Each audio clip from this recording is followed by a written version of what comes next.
What's happening? Nobody puts Boris in a corner. After talk, the Foreign Secretary might be kept away from the election campaign with buzzwork on North Korea and Russia. Boris Johnson is back with a speech about selling haggis to the US and a column in The Sun about mutton-headed old mugwump Jeremy Corbyn. Just when we thought we'd have to spend the next 6 weeks on Brexit and the NHS and strong and stable leadership. Johnson's more serious points minus. The electorate can't be entirely certain of Labour's position on the nuclear threat, or ISIS minus fade, as is surely the point, in the face of the sedulous insulting of Corbyn, who is floundering, meandering, nonsensical, and an Islingtonian herbivore.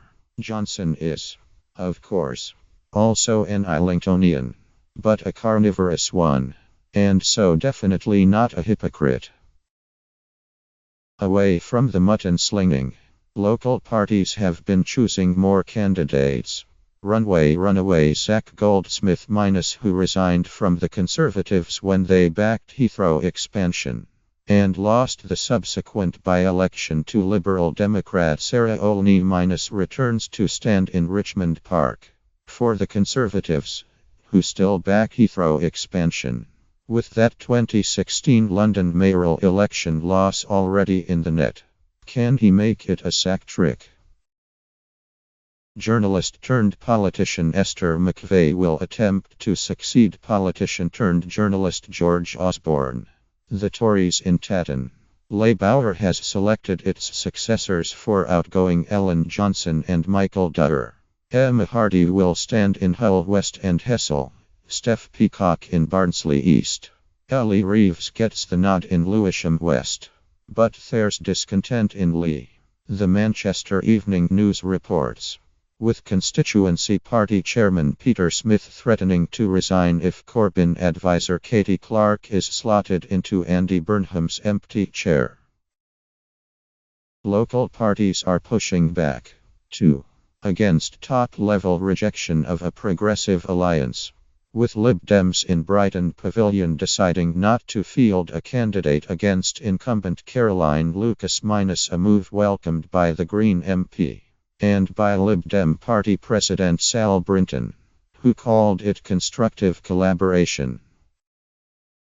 The Greens will not run a candidate in Tory-held Brighton Kemptown, opening a door to Labour, a close second in 2015, nor in Ealing, currently held by Labour's Rupa Huck. In Northern Ireland, the prospect of an anti-Brexit progressive alliance seems to be foundering, with Sinn Féin rejecting an SDLP suggestion that candidates stand without party affiliation.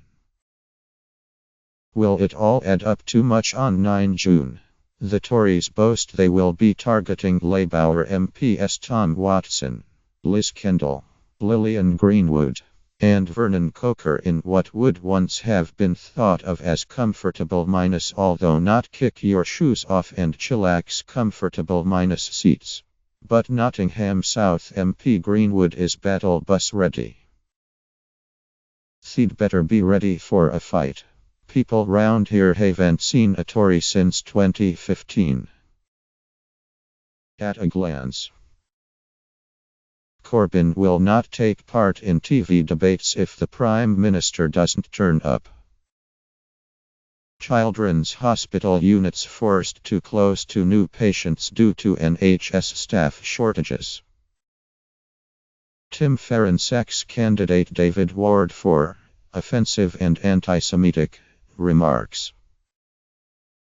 Alex Salmond says the general election is a vote on indirect too. Kent Police has sent a file to the CPS about alleged election overspending by Conservative Craig McInlay in 2015. Poll position. A new YouGov poll. The Times has Theresa May's lead over Labour shrinking to just 16 points minus. It'll leave you to argue on the merits of just but it's a dip from 23 points last week. The same poll also has 45% of those surveyed saying the UK was wrong to vote to leave the EU, against 43% who think it was the right decision, and 12% who just don't know or can't bring themselves to think about it for one more damned second. Okay. Diary. Expect to see more of Boris Johnson in a round of interviews this morning. Theresa May meets business leaders in the Midlands before a speech in Leeds this evening. Jeremy Corbyn heads to Harlow to talk housing. Tim Farron is in Cambridge Minus, where the Lib Dems have their sights on capturing a Remain seat from Labour. Mary Black leads today's SNP charge, campaigning in Paisley. Talking point. A quirk of election campaigns is that amid the jibes and jostling and sound bites, we sometimes catch a glimpse of a policy. Labour's focus today is housing, of the elusive affordable type, and Corbyn will be in Essex to highlight his party's record on getting homes built. Between 2010 and 2016, Labour-run councils have built, on average, around 900 more new homes than Conservative authorities. Corbyn will say, announcing that his government would build 1 million new houses, half for council rent. The PM, meanwhile, could downgrade the pension's triple lock to just the double, potentially freeing up cash to help with social care, an issue she has vowed to stop ducking. Read these.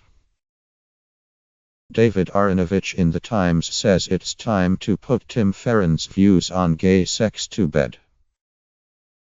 Farron was elected leader and everyone forgot about his attitude towards sin. Then along came the election and back came the question, and his first response was to dodge. "I am not in the business," he said, "of making theological pronouncements." In other words, what he did, or didn't consider a sin, belonged to a different and separate world to the world of politics. In effect, he was arguing the theory of the two Farrons: people are messy and contradictory. Most of us are two Farrons, or even more, but the essential question is not what this person might be thinking or feeling, but will they actually do harm or good?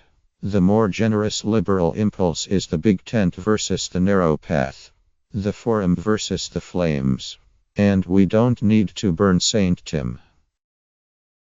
In The Guardian, Ellie Mae O'Hagan argues, it shouldn't take the prospect of an electoral upset to make the media pay attention to Wales. While it's good that the Westminster-obsessed press is finally talking about Wales, it is beyond infuriating that it needed Welsh voters turning to the Conservatives for it to happen. The fact is, many of the conditions this perfect storm have been brewing some time, but nobody was looking. There is simply no logical reason why Welsh voters wouldn't adopt the same voting patterns as Brexit voters in England. The myth that the Welsh electorate, which consumes basically the same media as the English, would somehow hold on to an inherent progressivism in the face of industrial decline was always absurd. Revelation of the day. Politics Home has been doing a dogged job of logging all incumbent MPs, and whether they're staying to fight or stepping away. With the deadline still a fortnight away, most have now declared themselves in or out, but several have yet to commit, among them Theresa May in Maidenhead, and Jeremy Corbyn in Islington North.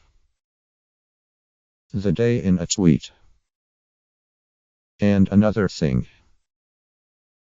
Would you like to wake up to this briefing in your inbox every weekday? Sign up here.